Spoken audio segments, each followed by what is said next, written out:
Pronto, começando, tá gravando. Beleza. E aí, pessoal, tudo bom? Ah, meu nome é Tuti. Na verdade é Tuane, não é Tuti, mas pode chamar de Tuti. E eu sou de Campinas. é, Me formei em engenharia de computação na PUC Campinas e vim trabalhar como engenheiro de software no Japão. Na verdade, tem um pouco mais dessa história aí que eu vou contar pra vocês, do caminho todo. Como que eu cheguei até aqui e o que que eu aprendi nessa jornada também aí para compartilhar um pouco da experiência. E claro, vamos fazer um bate-papo aí no final. Pode mandar as perguntas e a gente vai respondendo aqui até o horário dar, né? Eu vou compartilhar a minha tela porque eu tenho uns slides que eu usei numa palestra aqui, era sobre carreira também. E então já tenho os slides da minha carreira. Tá em inglês os slides, mas eu vou falando em português aí você se associa, né? É Ah, isso, tranquilo. tem bastante foto também. Deixa eu compartilhar aqui. Opa. Dá pra ver minha tela? Tá, eu tô vendo. Legal.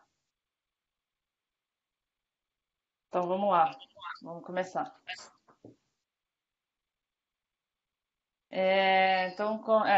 Como eu já me apresentei aí, Tuti Q nas redes sociais. É, Tenho 29 anos, sou de São Paulo. Na verdade, eu falo São Paulo porque aqui ninguém conhece Campinas, né? Então a gente fala estado de São Paulo, né? Me formei em engenharia de computação. Eu entrei na faculdade em 2008 e me formei em 2013, acho. Mas eu comecei a trabalhar meio período, né, como estagiária desde 2011. E atualmente eu trabalho na Mercari, que é uma empresa de vendas de produtos usados, tipo a OLX no Brasil. Ah, E aqui é o maior aplicativo de vendas, né? E é uma startup unicórnio. Quer dizer, era, né? Agora não é mais. Já é empresa pública. Mas eu faço parte de um time chamado Engineering Gateway, que é um nome meio esquisito, mas é basicamente o time responsável pela jornada dos desenvolvedores, desde o momento que a gente contrata eles até a parte de desenvolvimento de carreira. Por exemplo, treinamento e onboarding. Não sei como é que traduz onboarding. É, Introdução nos times. E, meus hobbies são cozinhar, dançar, sair com os amigos. A gente faz no tempo livre aí, né? Ah, e eu também sou diretora aqui, director do Women Who Code Tokyo.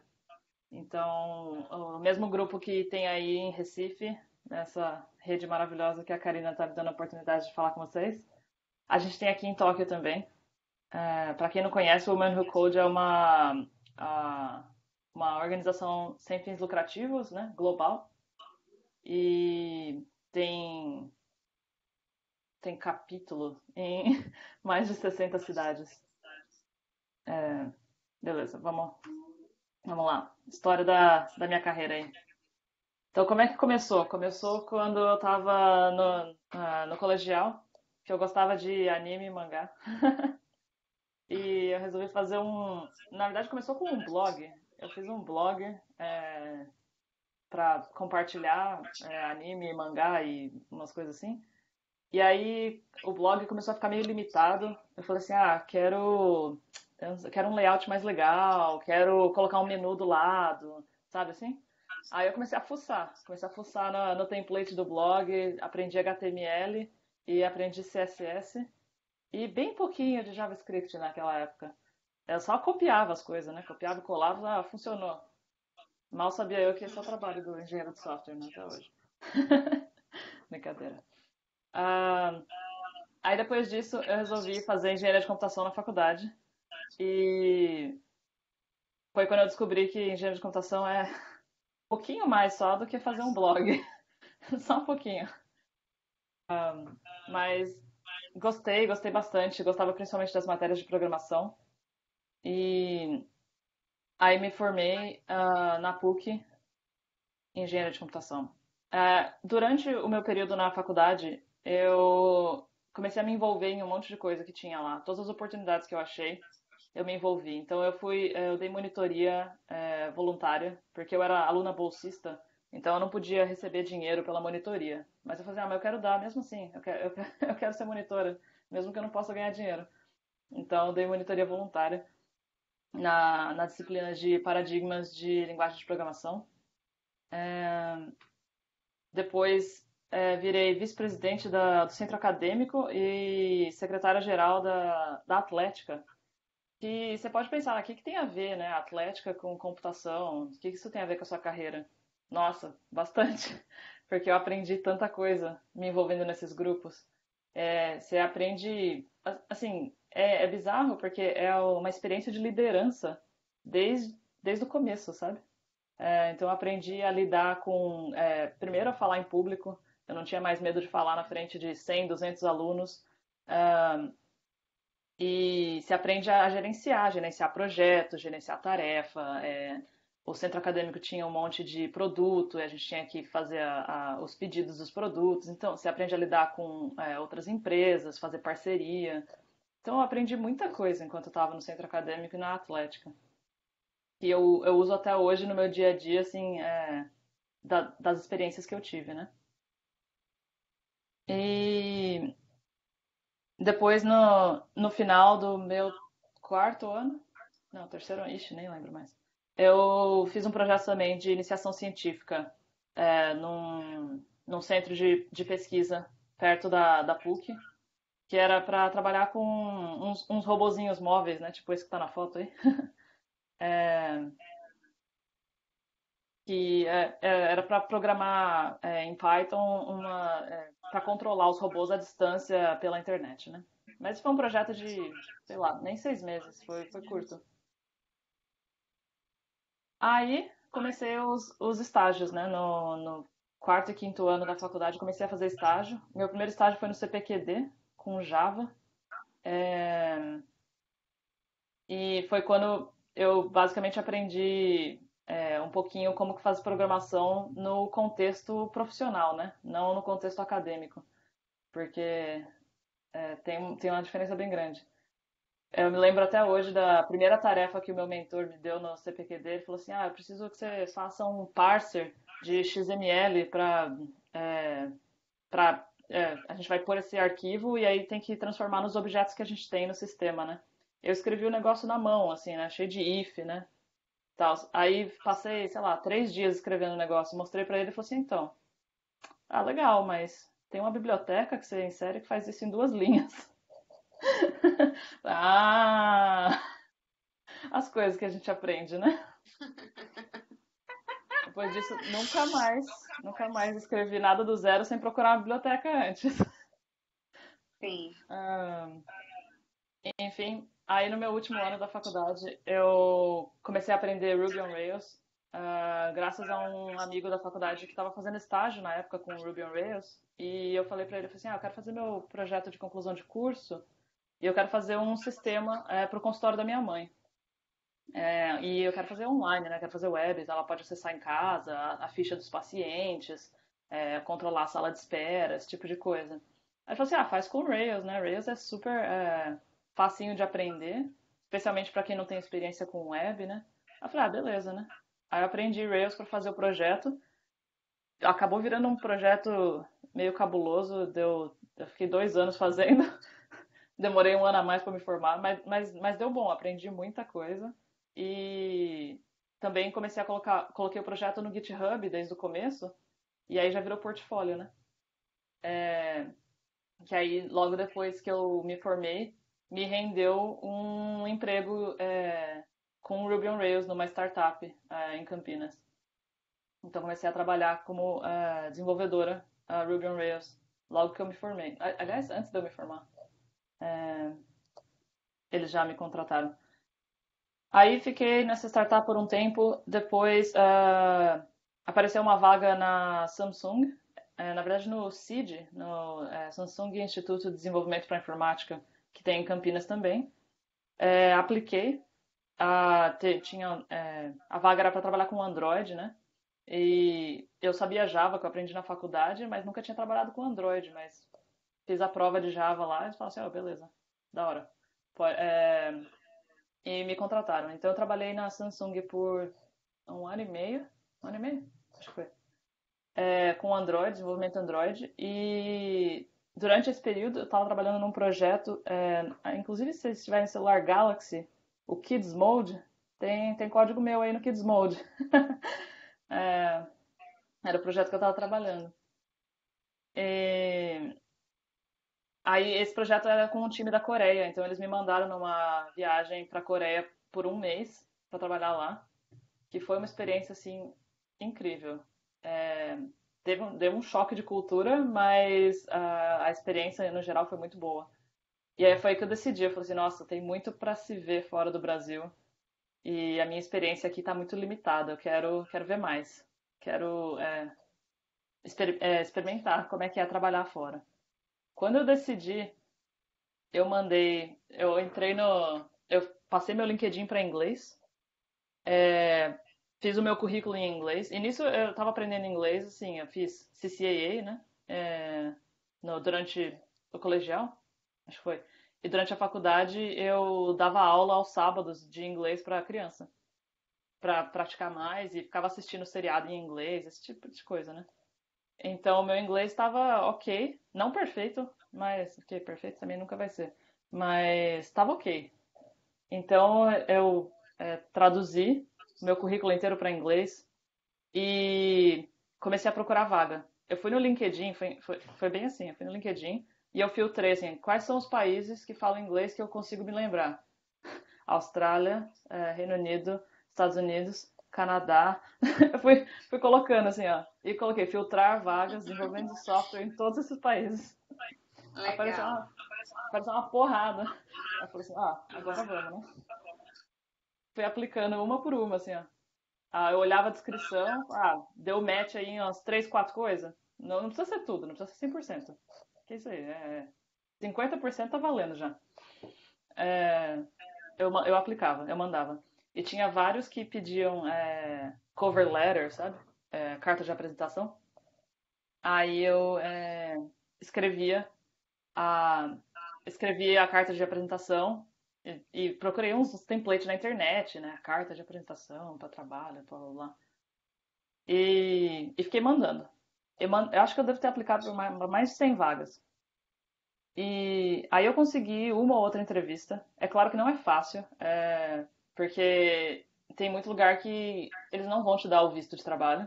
Então eles nem consideram um candidato que não tá lá. Mas principalmente Europa, Canadá, é, até Austrália, Nova Zelândia, tem bastante lugar que tá faltando mão de obra. Especialmente engenheiro de software, né? Então eles consideram mesmo. Aí é, eu comecei a receber uns convites para entrevista e fiz entrevista e alguns deles tinham teste técnico, né? Eu fazia entrevista por Skype. A minha primeira entrevista em inglês foi um desastre, claro. Mas aí você começa, quanto mais entrevista você faz, você começa a decorar, né? Como é que você se apresenta em inglês, como é que você fala da sua experiência de trabalho em inglês. Você começa a praticar, né? Então, quando eu tava, sei lá, na 10ª entrevista, eu já tava craque. Aí consegui finalmente uma vaga, na verdade, no Reino Unido, em Londres, numa startup que eles me contrataram para trabalhar com Ruby on Rails também. E eles me deram um teste técnico que era Ruby on Rails e na época Backbone JS no front-end, né? Que é um framework aí mais antigo. Hum, Ah, e eu não sabia nada de Backbone, eu não sabia nada de front-end, na verdade. Eu sabia só JavaScript puro, né? HTML e CSS. E eu sabia Ruby on Rails. Aí, na hora que eles me mandaram o teste, eu falei assim, eu tenho uma semana para aprender como é que isso aqui funciona. Eita, que desafio. Aí foi. Aí comecei a ir Google e testa e vai. Aí eu consegui fazer o teste, não fiz 100% completo, mas mandei mesmo assim. assim, ah, fiz o que eu consegui aqui e tal, né? Segui esse, fiz a task 1, 2, 3, faltou a 4. Aí o gerente lá me respondeu no LinkedIn e falou assim, ah, legal, mas seria muito interessante se você conseguisse fazer a 4. Se eu te der mais uns 2, 3 dias, você consegue fazer a última parte? Eu falei, tá, porra. Falei, ah, tá bom, vamos tentar, né? Aí peguei mais uns 3 dias pra tentar. Fiz mal menos, não sei se ficou muito bom, mas era a parte 4 era de teste, né? E eu não sabia muito fazer teste na época, mas fiz o que eu consegui. Aí ele falou assim, beleza, vamos então fazer uma entrevista pra você me contar mais sobre o que você fez aqui no teste e a gente conversar. Aí fiz a entrevista técnica e aí no final da entrevista ele falou assim, ah, legal, não vejo nenhum motivo pra gente não te contratar. Eu falei, nossa, aí sim, perfeito. Aí eles me mandaram a oferta de emprego e eu fiz o processo de visto para o Reino Unido. Fui lá, trabalhei 2 anos em Londres. Depois, essa startup que eu estava trabalhando foi adquirida, foi comprada por uma empresa japonesa chamada Recruit. É aí que o negócio começou, porque de vir para o Japão. Porque o que aconteceu foi que o escritório de Tóquio, eles tinham um escritório em Tóquio, começou a crescer muito e o de Londres começou a diminuir. Porque para eles era muito caro manter o escritório de Londres. Tóquio era mais barato. E sendo que eles também, a empresa mãe, né, que comprou era aqui. Aí, na verdade, assim, ninguém ofereceu para eu me mudar para Tóquio. Fui eu que fui perguntar. Porque Eita. eles estavam só falando assim, ah, não, a gente não vai fechar o escritório de Londres, mas a gente também não vai contratar mais ninguém. Então você pode ficar aqui trabalhando, né? Aí tava eu e mais 2 desenvolvedores lá. Eu falei, nossa, que perspectiva de futuro que tem isso aqui, né? Sem contar que a gente perdeu bastante autoridade nos projetos, né? Não conseguia decidir mais nada em Londres. Tudo que tinha que passar por Tóquio, né? Aí eu chamei o CTO lá da startup para uma conversa. Sentamos na sala e eu falei assim, então, esse futuro aqui do escritório de Londres não tá muito legal, né? Aí ele falou assim, a gente não vai mais investir aqui não. Aí eu falei assim, ah, e Tóquio? Rola? Transferir? Aí ele parou assim, ele não tinha pensado nessa possibilidade. Ele olhou pra mim e falou assim, ah, acho que é uma boa ideia, na verdade. Pô, bora? Ai, que legal. Foi. Aí eu entrei no YouTube, Vida em Tóquio, pra ver se eu não tava fazendo uma loucura muito grande, né? Aí deu bom, eu fiquei super empolgada pra vir e eles me transferiram pra Tóquio. Aí no escritório de Tóquio eu comecei a me envolver nos projetos e tal, e comecei a me envolver bastante em cultura de trabalho, sabe? Ambiente de trabalho, tipo, os nossos funcionários estão felizes, porque eu saía para almoçar com o pessoal e o pessoal reclamava do gerente, reclamava do projeto, reclamava do prazo. Eu falava assim, nossa, tá parecendo que o pessoal não tá muito feliz. Aí daqui a pouco uma pessoa sai da empresa. Aí daqui a pouco outra pessoa sai da empresa. Eu falei, nossa, acho que a situação não tá muito boa aqui, né? Daí eu comecei a trazer umas discussões. Falei assim, viu, de repente a gente precisa resolver alguns problemas aqui internos, né? Trouxe uma proposta de plano de carreira para os desenvolvedores. Falei assim, quando o desenvolvedor entra na empresa, qual que é o caminho que ele pode seguir? Ele pode virar líder técnico, ele pode virar arquiteto, ele pode virar gerente. Qual que é o caminho e quais são os requisitos, né, para atingir cada uma dessas etapas? Aí eles falaram assim, a gente não tinha pensado nisso ainda, né? De repente vamos começar a trabalhar nisso daí. Eu falei assim, e compartilhamento de conhecimento? A gente não tem, né? De repente a gente pode ter umas sessões assim mensalmente, uma conferência interna. Aí alguém apresenta algum tema e todos os desenvolvedores aprendem alguma coisa nova. Falei assim, ah, legal, vamos fazer e tal. Eu comecei a me envolver bastante nisso daí, daí eles falaram assim, ah, você tá com um perfil de que você quer virar gerente, né? Eu falei assim, ah, eu me importo, né, com o ambiente de trabalho e com as pessoas que estão trabalhando aqui. Eles falaram assim, ah, então tá bom. Então eles me deram um cargo de gerente de um time pequeno, né? Meu time tinha 3 pessoas. Mas foi um passo legal que eu dei lá. Aí, nisso, também comecei a me envolver. Ó, mais fotos de Londres aí. Esqueci de passar as fotos. Ah, nisso, foi quando eu descobri o Women Who Code Tokyo as well. Ó, também. Ah, perdão, às vezes falha. Às vezes o português falha. Tranquilo, tranquilo. Eu juro que eu não sou. Não sou aquele tipo de pessoa. Como é que fala? Ai, é, Tipo, já tá acostumado e é, esquece. não tô fazendo isso pra parecer inteligente, pra parecer cool, não, tá? É porque às vezes falha mesmo. Ah, Mas só interrompendo, né, Tuti? São hum, quantos anos fora do Brasil? 4 agora, acho. É, vai fazer 4. Todos tranquilo. E o negócio é que eu também não converso mais com brasileiro, basicamente, porque tem pouco brasileiro na área, nos lugares que eu estive, né? Em Londres e aqui em Tóquio, principalmente. Não tem muito, então não converso muito em português. Ok. Ah, enfim, continuando.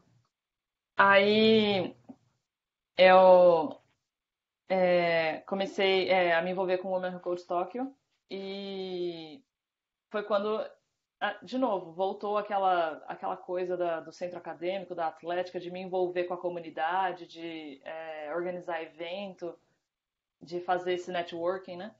E, e quando eu cheguei no meetup do Eman Code Tokyo, tinha tipo 10 pessoas e tinha 2 líderes só. Aí ela falou assim, na verdade tá bem difícil de manter, porque não tem muita gente ajudando. Então eu falei, ó, vamos fazer isso aí acontecer. Eu quero ajudar. Aí elas me receberam, eu comecei a ajudar nos eventos, deu tipo 2 meses, elas falaram assim, ah, você quer ser director? Porque a gente tá em falta aqui e você tá ajudando bastante. Eu falei, ah, com certeza. Foi aí que eu virei director do Women Who Code Tokyo e isso abriu, na verdade, muitas portas pra mim. Porque você coloca esse trabalho voluntário e esse título no seu currículo e isso muda a impressão que as pessoas têm de você logo de cara. Sem contar os contatos, né? Porque quando a gente vai organizar evento do Women Who Code, a gente tem que fazer contato com as empresas. Para empresa que vai oferecer o local do evento, a empresa que vai oferecer, de repente, um coffee break, né? Alguma coisa para o evento. Então a gente acaba tendo muito contato. Desde que eu entrei no Women Who Code, eu entrei em contato com o Google, entrei em contato com a Amazon, entrei em contato com a Mercari, entrei em contato com várias empresas que eu achei que eram inalcançáveis, assim, pra mim, sabe? Mas elas estavam lá falando assim, ó, Women Who Code, baita legal essa iniciativa, chega aí, sabe? Eu falei, nossa, caramba. É, E foi aí que eu troquei de emprego e vim pra Mercari. Eu resolvi aplicar aqui para uma vaga. A vaga que eu apliquei era de desenvolvedora back-end na época, mas depois, durante o processo, eles falam assim, ah, você tá com um perfil mais pro Engineering Gateway, né? Que é o time de treinamento, né? Dos desenvolvedores. Porque eu já tenho essa postura de ensinar e de me preocupar com crescimento de carreira, esse tipo de coisa. Então eles falam, esse time é perfeito para você. Eu falei, nossa, com certeza, adorei. Ah, aí, beleza. Eu comecei a dar talk em algumas conferências.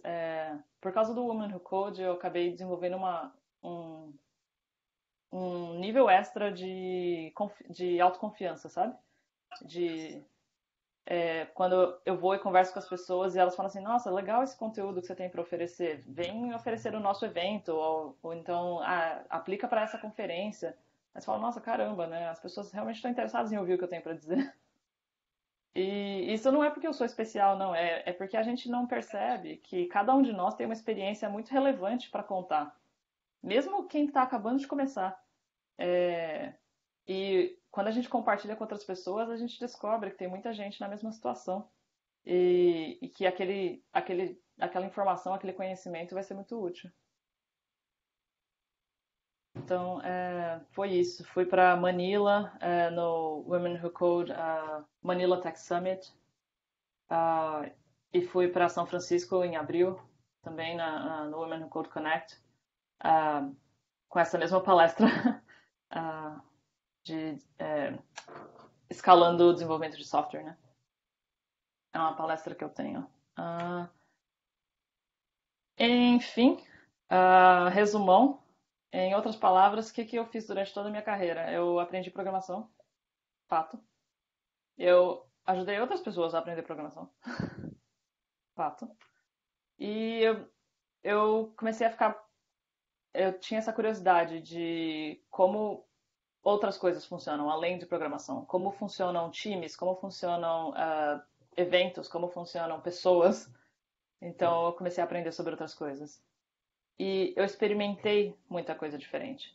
Então, raramente eu falava não para uma oportunidade, ou até mesmo se a oportunidade não estava lá, eu ia lá e falava assim, ó, de repente dá pra gente fazer um bem bolado com essa situação aqui, sabe assim? Surgia uma oportunidade a partir de uma ideia que eu tinha, vendo as coisas na minha frente acontecer. Eu me envolvi com comunidades, eu me envolvi com causas, que nem o Women Who Code, que nem o Centro Acadêmico, que nem a desenvolvimento de carreira de engenheiros dentro da empresa. Então, foi uma das coisas que eu fiz para me desenvolver. E eu visitei os lugares que eu consegui. Então, quando eu estava em Londres, eu fui visitar os lugares que tinha por perto. Aqui no Japão, fui visitar os lugares que tinha por perto. Eu visitei a Coreia. Todas as oportunidades que eu tive de visitar um lugar diferente, eu fui. E eu conheci muita, muita, muita gente nesse caminho todo. A parte de networking é muito importante. Então, esse é o resumão da minha carreira. E o que eu aprendi? Durante todo esse processo, eu estava desenvolvendo software também, né?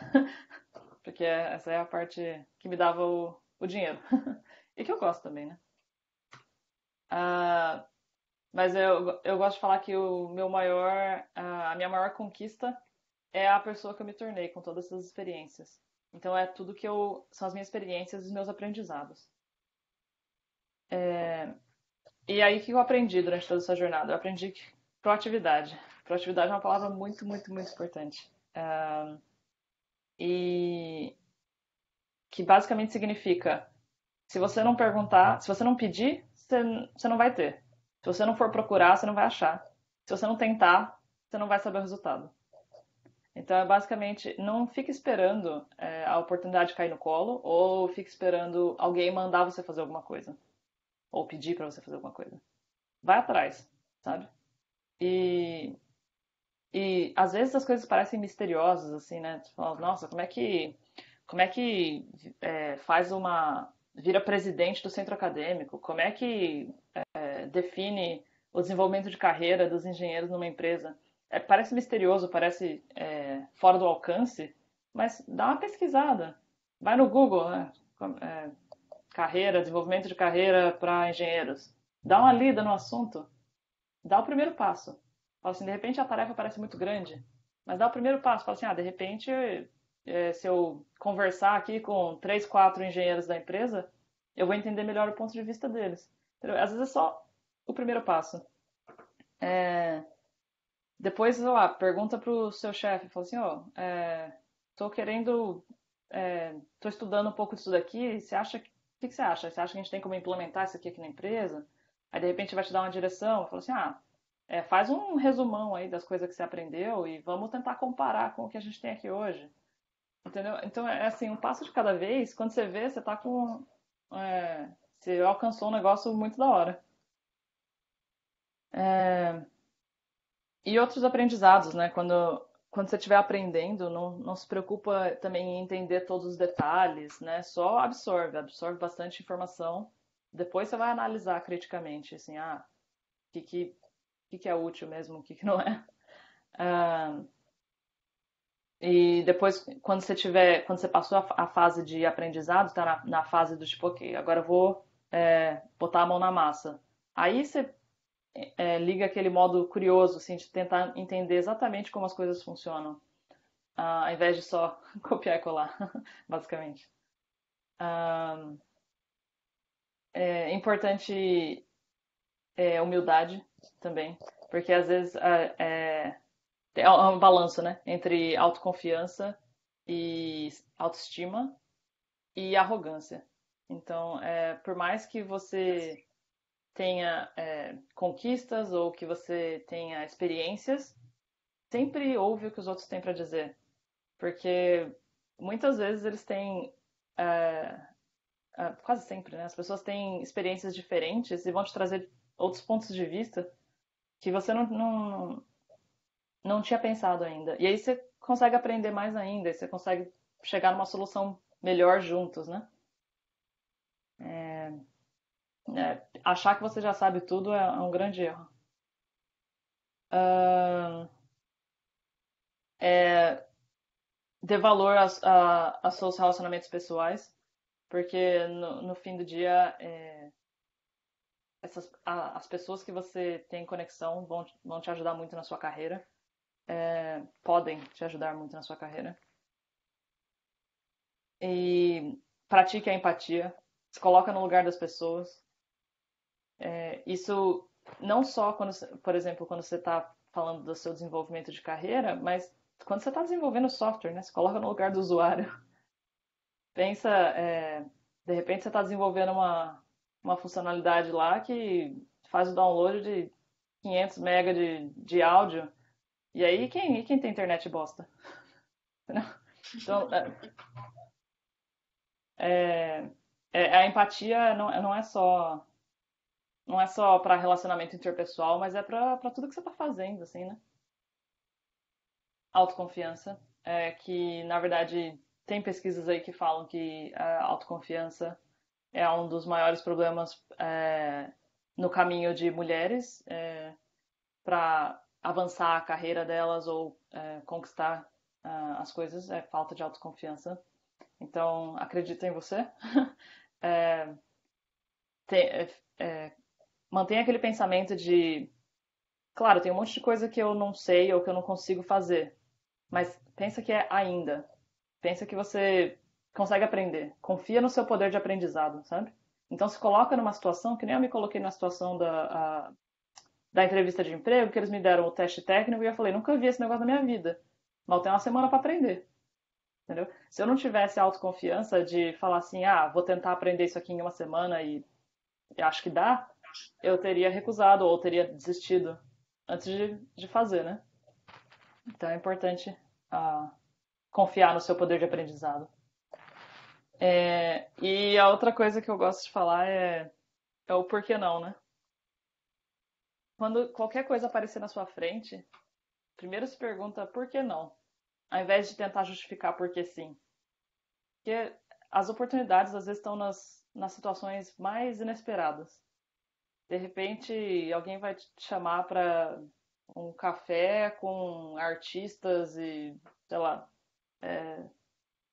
alguma coisa que é totalmente não relacionada com o seu trabalho.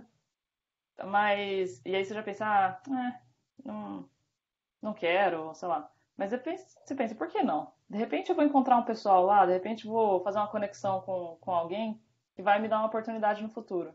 De repente eu vou aprender um outro ponto de vista, sabe? Então eu gosto da mentalidade do por que não. E me jogar nas oportunidades quando elas aparecem. E é isso. É isso que eu tenho para falar sobre a minha carreira e sobre os meus aprendizados. E vamos Legal. para perguntas. E, obviamente, para quem tá vendo os slides aí, pode entrar em contato no tuti@womenwhocode.com. Pode adicionar no LinkedIn, tá aí o Twitter, Instagram, que eu também entro em contato aí. Pode mandar dúvidas e etc. Mas vamos conversar aqui um pouquinho. Certo. Vamos. Vamos ver aqui. O pessoal do Instagram, obrigada aí pela participação. A gente está aqui com 17 pessoas. Deixa eu ver se tem alguma pergunta aqui. É a pergunta do Instagram. Me formo em engenharia de controle e Uhum. automação daqui a 1 ano e meio e me sinto um pouco perdida. Não tenho o quê? Deixa eu ver. Não tem formação técnica. É, Quais cursos ou livros você poderia me indicar? Você acha arriscado o tema de TCC Indústria 4.0? Obrigada. Controle e automação. Hum,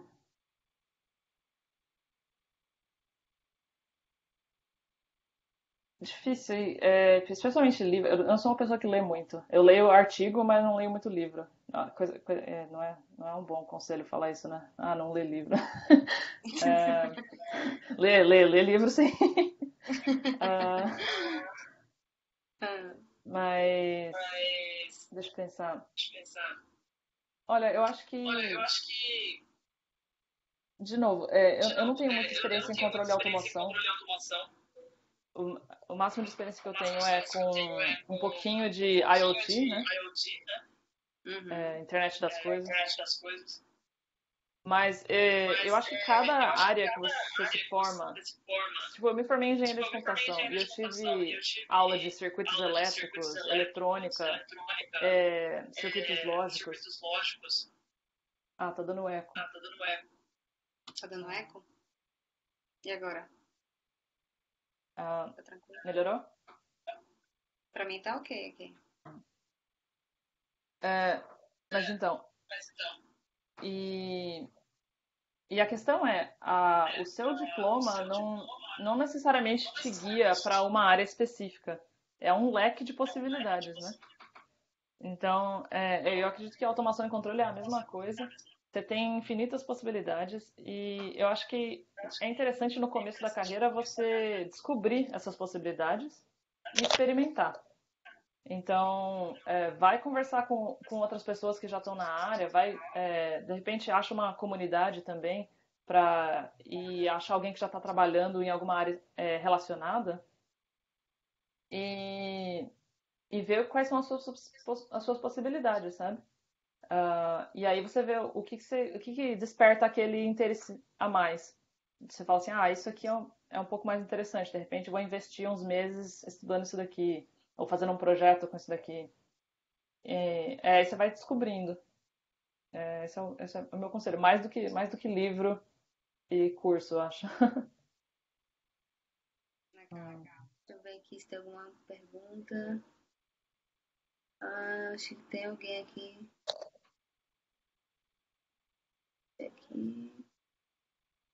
Deixa eu ver aqui se tem alguma pergunta.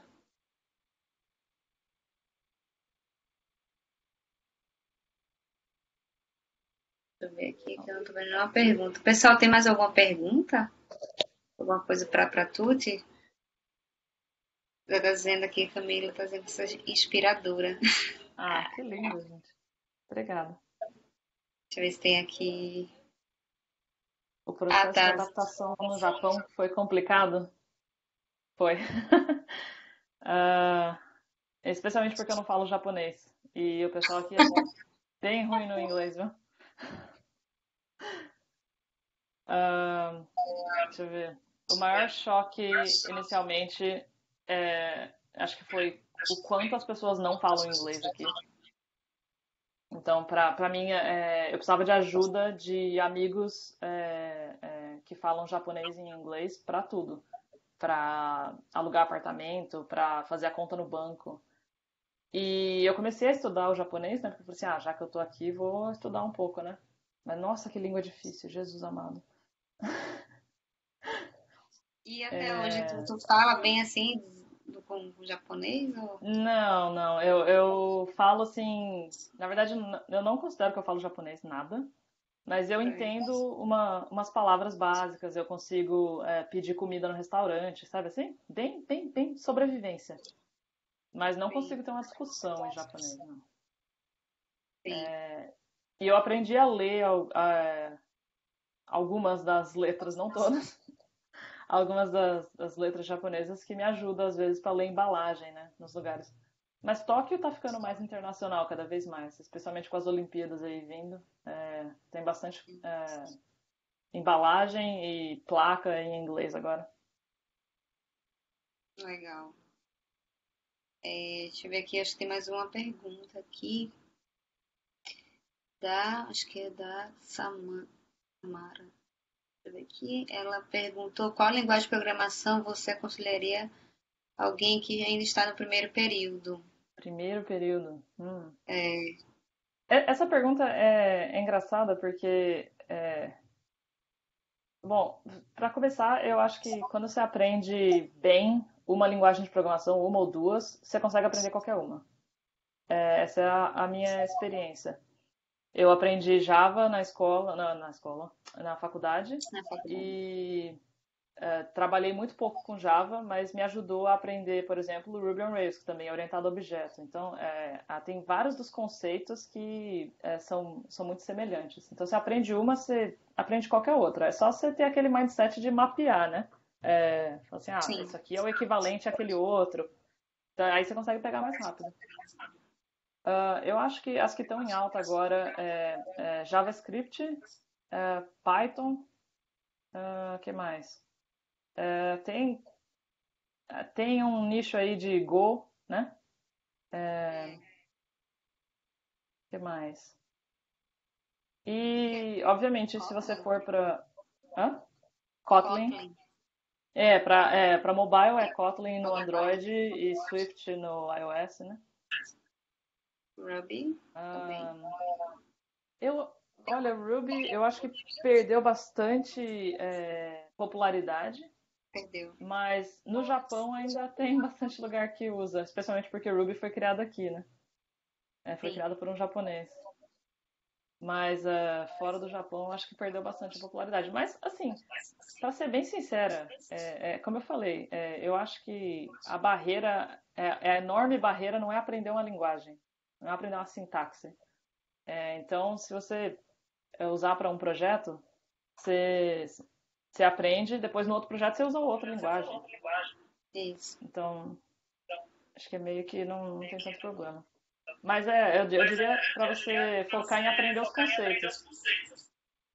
Estrutura de dados, aprender programação orientada a objeto, Uhum.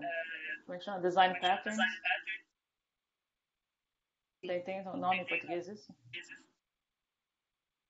Eu acho que é isso mesmo. É design patterns mesmo. Design pattern. E Aprende conceito. ver se tem mais uma aqui.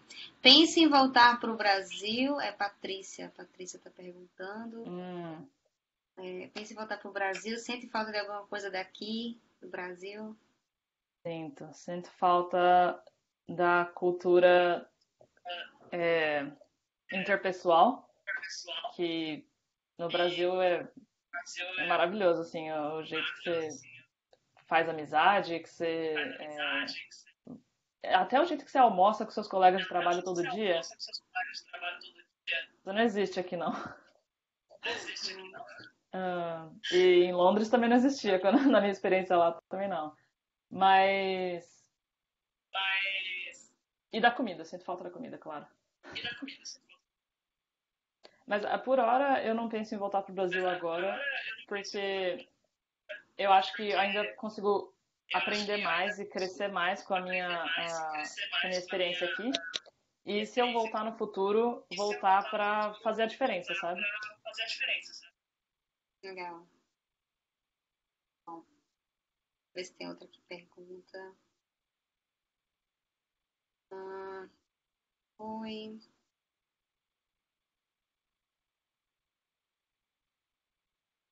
Tá. Ah, tá. É da Elaine Cruz. Qual o seu maior sonho meta no momento? Eu tô aqui no Insta, tá? Maior sonho meta? Qual o seu maior sonho ou meta no momento, assim, Ah, sim. da tua carreira que tu quer atingir? Ah, olha, na verdade, eu tenho, tipo, uma direção, assim, né? Não uma meta super concreta, mas eu tenho uma direção. Porque, por exemplo, assim, eu sempre fui muito, gostei muito de educação. Quando eu era pequena, eu falava que eu ia ser professora de gramática. Você acredita? E, e do tempo que eu dei aula de inglês, no tempo que eu dei mentoria, nos eventos do Women Who Code, eu percebo que eu gosto muito dessa área de educação. Então, na verdade, o meu sonho megalomaníaco é de mudar, revolucionar a educação no Brasil e em países em desenvolvimento. Esse é o sonho megalomaníaco. Voltando para a realidade, é, atualmente, por exemplo, eu estou numa posição aqui na Mercari de treinamento e crescimento de engenheiros, né? E, inclusive, estou sendo promovida para gerente agora. Yay! Ah, então, com, com o meu time, eu quero focar nessa área de desenvolvimento de pessoas na parte técnica, porque eu sinto que eu gosto dessa conexão, dessa ponte entre os engenheiros e falar a linguagem técnica deles, entender a realidade e fazer essa ponte com o desenvolvimento pessoal. Eu acho que isso me guia para um futuro assim, que eu quero ser, quero crescer, quero virar diretora ou quero ter a minha própria empresa, quero ser CTO, sabe assim? Tenho umas ambições, assim, né? Mas é meio Legal. que uma direção. Eu quero estar numa posição de Uhum. liderança que faz essa ponte entre técnico e desenvolvimento pessoal. Que Esse é o legal. meu... Também gosto muito disso.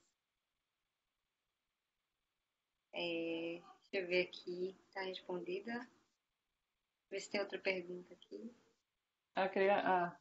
Eu acho que nesse... essa mesma, que essa. Qual seria a melhor linguagem de programação para aprender Aprender hoje hoje. em dia? É a mesma pergunta. É a mesma pergunta. Tem uma pergunta aqui do. Não sei se você tá vendo, da Raíssa, Hum, aqui aqui no Blue Jeans. deixa eu ver. Como você aconselharia desenrolar de um grupo de estudos que ninguém é da área e está querendo migrar? Pense em montar um, mas não sei por onde começar. Algum conselho? Hum, ah, eu acho que começa. Eu diria começa. Vocês podem fazer inicialmente fazer um repositório de recursos para estudar. Acha curso online, acha tutorial para seguir e começa a fazer junto. Vocês vão começar a. Cada uma vai ter um problema diferente, então vocês vão começar a aprender com os problemas uma das outras. E continua.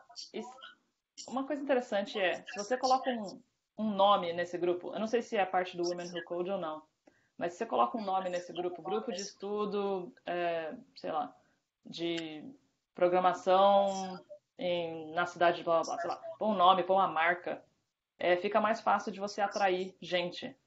É bizarro porque a gente não pensa que marketing e branding influencia, mas influencia bastante. Então, por exemplo, o nome do Women Who Code ajuda muito para a gente achar gente na área interessada em participar nos grupos de estudo, nos eventos.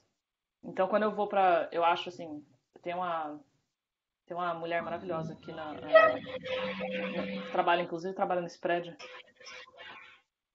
que ela trabalha com machine learning, né? E aí eu fui para ela e falei assim, nossa, incrível a sua experiência e o seu conhecimento nessa área de machine learning. A gente tem um grupo chamado Women Who Code. Você não estaria interessado em vir, dar uma talk ou então um workshop, fornecer uns recursos de estudo? Então, o branding do seu grupo ajuda para atrair gente.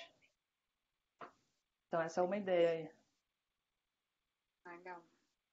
Importa até começar, né? Fazer alguma O coisa. importante é começar, basicamente. Deixa eu ver se tem outra aqui. Outra pergunta aqui.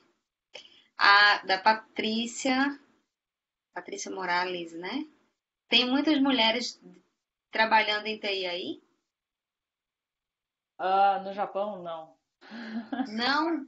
Não, o Japão é uma situação bem complicada, porque é um país com uma cultura muito tradicional e muito, muito patriarcal.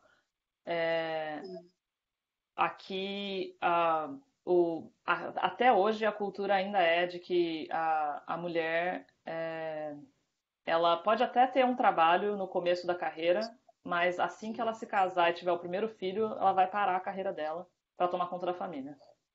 E isso é a cultura deles aqui. E, assim, tem agora uns grupos surgindo para falar assim, ó, isso não precisa ser assim. Tá, mas basicamente assim, tá bastante atrasado no quesito de igualdade de gênero. Inclusive, se você olhar o estudo do World Economic Forum, aquele Global Gender Gap Report, que ele faz o ranking dos países, né, em questão de igualdade de gênero, e são 150 países, o Japão está em posição 110. É bem ruim mesmo. Até o Brasil está na frente do Japão nesse ranking. Tem. Então tem Então, bastante trabalho para vocês aí, hein? tem.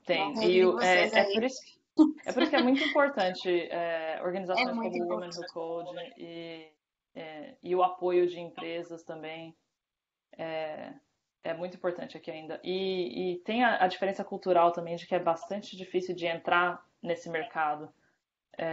O feminismo meio que falhou aqui, porque também se tem a cultura de que é a cultura japonesa do não reclamar, só aguenta a dor e supera, sabe?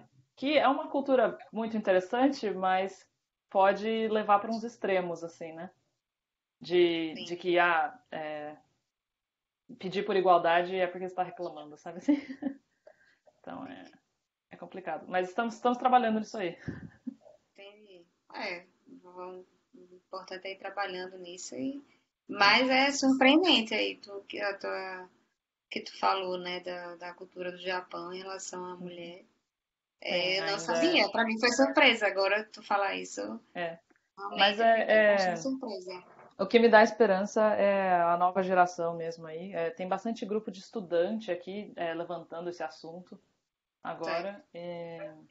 E as empresas também, as empresas de tecnologia que estão querendo se diferenciar, elas têm que ir para um padrão mais global, elas não podem ficar nessa cultura tradicional. Então, o apoio das empresas também é muito importante. A Mercari é uma super apoiadora do Women Who Code e, e tem bastante conversa sobre diversidade e empoderamento das mulheres, etc., aqui dentro. Entendi. E as meninas, agora uma pergunta minha, as meninas aí da comunidade, como é que elas participam mesmo? Elas vão para os encontros e são engajadas? Como que é que tu acha, assim? Eu sei se tu foi para a rede de Manila, né? Uhum. E o que tu acha, assim? Nossa, a Rede de Manila é um sonho. Aquelas meninas são maravilhosas. É, É, e acho que elas. caiu aqui o Stories. Ixi, Instagram caiu. Caiu. caiu. Ah, Deixa eu entrar aqui de novo e tu entra. tá.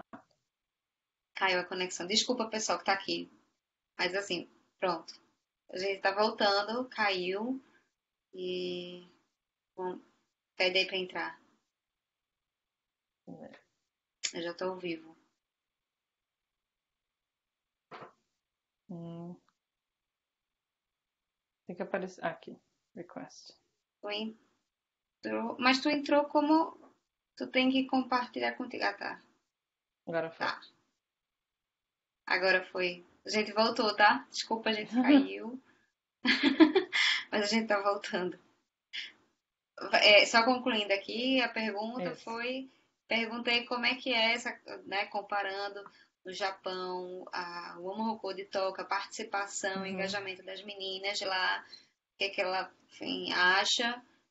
uhum, E ela realmente já foi para outras redes, né? Então ela vai dar esse feedback uhum. aí É, em relação à comunidade de mulheres em TI no Japão e outros países.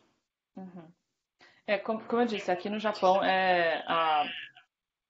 a ideia de grupos focados em desenvolvimento de mulheres é ainda muito recente, muito imatura. E o pessoal ainda não entende por que precisa, sabe assim? Não entende o valor. Então é mais difícil de achar gente engajada aqui em Tóquio, na verdade, aqui no Japão. E especialmente porque a nossa rede aqui em Tóquio, ela é bilíngue, né? Então é japonês e inglês. E tem muita gente no Japão que tem insegurança de falar inglês. Que eu imagino que talvez até seja semelhante com o Brasil, né? É, que aí eles não se envolvem porque fica com medo. Ah, meu inglês não é bom o suficiente, né? Vai que eu não consigo me comunicar. Então tem essa barreira. Então a gente tem quatro líderes aqui e que são assim super engajadas, mas são a exceção da exceção, sabe? E a rede de Manila, como eu falei, eu visitei elas, elas são maravilhosas. Elas Não, têm um grupo de, acho que mais de 10, 15 líderes e são todas muito engajadas. É impressionante. que legal, que bom. É. Eu vejo o trabalho delas, eu conheço as meninas, inclusive eu Uhum, conheci tudo, né? Eu, Simone, as meninas aqui, Andresa, as líderes aqui de Recife, a gente conheceu, viu, pessoal? Eu conheci a uhum. Tuti agora, quando a gente foi lá em São Francisco para esse evento. E aí, quando eu vi uma brasileira em Tóquio, eu disse: Meu Deus do céu, do amor, Code! A gente se conheceu, foi muito bom, a gente trocou muita Foi, ideia. foi. E A eu rede de conheci Recife um é pouco das. maravilhosa também. Adorei A gente conhecer tá sempre. vocês. A gente também. Então, eu acho que é bem isso, né? A gente compartilhar essa experiência. Eu acho assim que é uma rede global. Então, a gente tem Uhum, que aproveitar as oportunidades. Por exemplo, tu te falou, eu conheci muita gente, eu também conheci muita gente através de comunidade.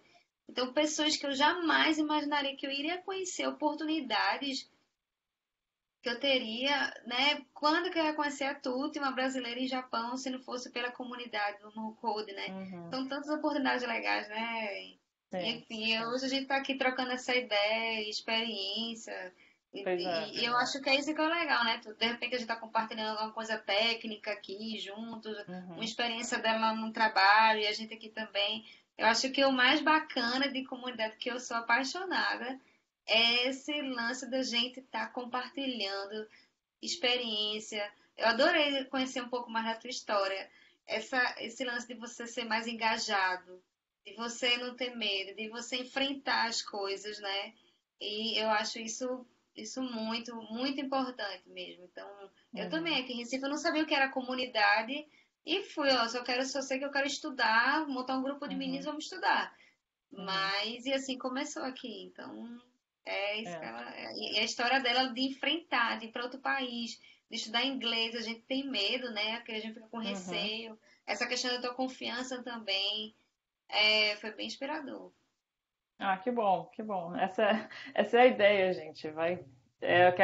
Assim, eu fico feliz de ver que o pessoal está inspirado, porque é realmente essa a ideia, sabe? Não deixa nada te parar. Mesmo que você tenha medo, se coloca numa situação que você tem medo. O que pode acontecer de tão ruim assim? Morrer não vai, fica tranquilo, Exatamente. sabe? É, então, é isso mesmo. E deixa eu também deixar aqui o recado pro pessoal que tá aí, que a Mercari tá contratando. Ai, alguém quer ir pro Japão? Pode divulgar as vagas aqui. Divulga as vagas É, aí. né? Fala o processo de seleção, como é que funciona. Como é que Ah, é é? uma boa, na verdade. Se entrar em careers.mercari.com, deixa eu postar aqui É no blog. mercari.com. Mercari é Mercari. Certo. Mercari. Ah, lá tem as vagas que estão abertas, no momento tem mais vaga de gerente de time de engenharia, que tá faltando gerente aqui, líder técnico e tem vaga de estudante também, então recém-graduado. E recém-graduado, não precisa ser recém-graduado de ciência da computação, não. Se você tiver, ah, assim, bem pouca experiência já, acabou de aprender como é que faz desenvolvimento de software, aplica para vaga de recém-graduado. É tipo uma vaga entry level, assim, de júnior, né? Mas tu te vê só, mas quem é aqui do Hum, Brasil que está fazendo a faculdade, vamos dizer aqui, uhum. esse estágio é de verão, como é porque ele tem que, ou tipo, ele tem que terminar a faculdade, Isso. ou como é que Ah, é? tem duas vagas diferentes. Uma é de recém-graduado, que é para quem já se formou, trabalho Certo, full-time. E a outra é certo. estágio. Tem estágio aberto também, estágio de verão, que vai ser 2 a 3 meses de estágio durante o verão, e aí você não precisa ter se formado. Mas E aí, quando é que começa esse estágio? Oi. Esse estágio de verão, quando é que começa? o recrutamento está sendo agora, eu acho que começa em. Eu acho. Preciso confirmar. Agosto, mas aí é para. O verão aí as férias aqui Não, das faculdades aqui são julho o verão e aqui é agora. é agora o verão. Tá, É ao contrário as estações, né? sim. O verão é julho, agosto e setembro. Junho, E julho, agosto. Isso. as férias aqui é em julho para a faculdade, Uhum, enfim, e mês de dezembro também. uhum, As, praticamente fica férias em dezembro, novembro para dezembro. Algumas faculdades dependem, né, de público ou privada. uhum, E só voltam realmente, acho que depois do carnaval, vamos dizer assim. uhum, Então, uhum, ótimo, eu acho uma oportunidade muito bacana. Quem está na faculdade e aqui quem tá estudando e quer a oportunidade de fazer um uhum. estágio no Japão, né? Sim, sim. Eu acho. Aplica aí, Mercari, verão no final de julho, junho, julho, agosto e meio de setembro. Uhum. Olha aqui. Eu vi que vocês têm outra pergunta aqui, rapidinho. Ah, Ah, tá, o que pronto. mais? Acho que é isso. Deixa eu ver se Tem- tem uma pergunta aqui no chat.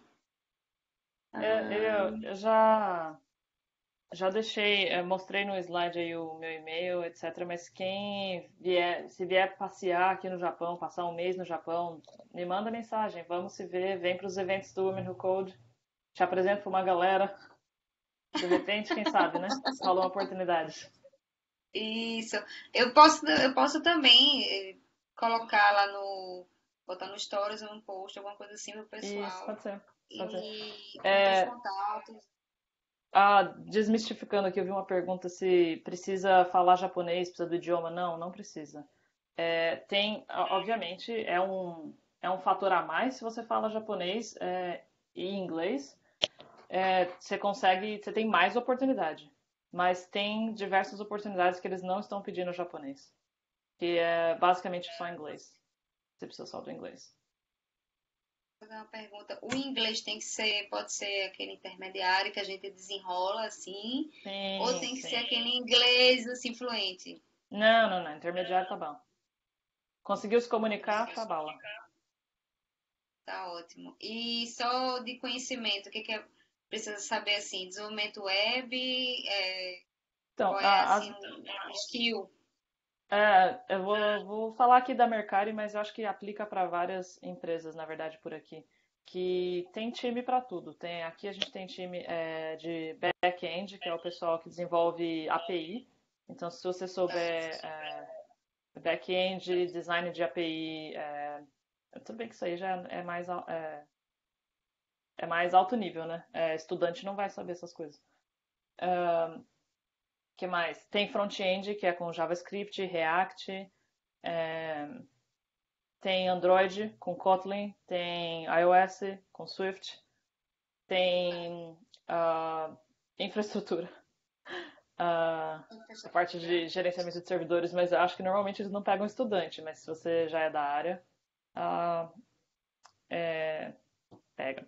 Que mais? Que mais? Que mais? Ah, AI, né? Inteligência artificial, machine learning. Tem um time de machine learning aqui. Outra Massa. coisa. É gerente de projeto, que é um negócio. Gerente de projeto não, gerente de produto, na verdade.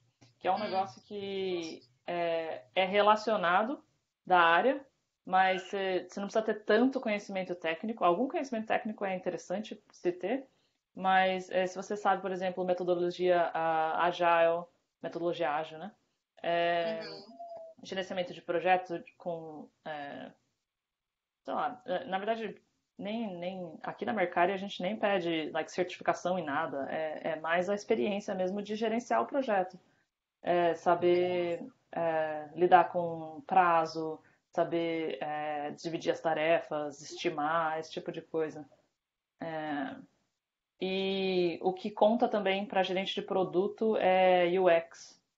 Então, Olha o UX. é, O UX. a experiência de usuário. Então, muitas vezes, gerente de produto, eles vão pedir um pouquinho de conhecimento de UX, saber o que é melhor para o seu usuário. Que mais? Análise de dados também útil para gerente de produto. E tem vaga de analista de dados também, né? Especificamente. Que é basicamente você saber analisar uh, uh, os dados do seu produto e montar projetos para atingir quaisquer metas de negócio que a sua empresa tem. Então tem Legal. vaga de gerente de produto também. Ah, bom, então tem vaga para quem está estagiando, para quem quer estágio, para quem se terminou a faculdade agora, né? Uhum, E de repente quer uma oportunidade de uma carreira internacional. Tá uhum. aí a oportunidade aqui numa live no Instagram. Já tá aí o contato, já tá a Uhum. pessoa, né? Quem é que é membro da comunidade do Code, ela é bacana, justamente a gente ter esses contatos, porque quem sabe alguém aqui, depois se alguém aplicar, me conta, eu quero saber. Ah, eu tive na live, apliquei para mercado e tô aqui no Japão. Aí. Aí é legal quem sabe, uma experiência, né? Ela foi, Uhum. tá aí, já contou a experiência É, dela. fica aquela dica da experiência de como que eu consegui. Foi aplicando para 200 vagas, fazendo 10 entrevistas e passando em uma. Exatamente. Funciona, funciona. Funciona. Então tá, eu acho que é isso. Deixa eu ver, não, acho que não tem mais nenhuma pergunta. Ah, sim, acho que tem uma aqui. Deixa eu só. Ah, tá. É da. Existe o Omaha Code no Canadá? Tem. Tem. Tem o Omaha Code, acho que é em Toronto. Uhum. Não tem rede em Vancouver? Tem Vancouver e tem Toronto também, tá? Acho que tem Vancouver e tem Se Toronto. você Quando você for for lá no. no Isso. site, né? O imahucode.com, aí tem lá uma abinha chamada Networks. Aí você Uhum, clica lá e você vai ver todas as redes de vários países. uhum, E lá você pode contactar a líder de lá da comunidade. E eles têm os uhum, meetups lá e você vai lá e pode participar uhum, dos eventos, enfim. uhum. O pessoal é super aberto. Bem, você... E se a comunidade não tiver muito ativa ou não existir, cria a sua. Exatamente. Ou reativa a que tem lá. Exatamente. É o que a gente O está querendo poder está fazer em aqui. suas mãos. Exatamente. Gente, é lá. Então, é que horas aí, Tuti? Já passou? 9h26 aqui. 9h26 da Da manhã. manhã, da manhã. Da manhã, né? E ela tá aqui compartilhando. Chegou cedo no trabalho, que lá no Japão ela falou que quem tá entrando agora, ela falou que não chega esse horário. Mais ou menos o pessoal começa a partir das 10 horas da manhã, Isso. Entre meio-dia. 10 e Então, 11. isso, então ela chegou mais cedo no trabalho para fazer essa live. Então, eu aqui, toda a liderança do Mocô de Recife, a gente agradece muito pela tua, por estar compartilhando isso com a gente, né? Essa tua experiência, por fazer esse token. A gente gostou muito de você lá quando a gente conheceu pessoalmente lá em São Francisco. E eu queria muito que vocês tivessem a oportunidade de conhecer a Tuti aqui também, fazer essa live, contar a experiência dela. Eu acho que é super válido, né? A gente está conhecendo pessoas, a gente está aqui em Recife, mas a gente tem conexões com várias outras pessoas. E a Tuti brasileira, então fica muito mais fácil, né, de fazer o talking, a experiência dela, a pessoa dela, né, Tuti? Uhum. Muito obrigada mesmo pela Ah, tua participação. obrigada a vocês, E de verdade. Obrigada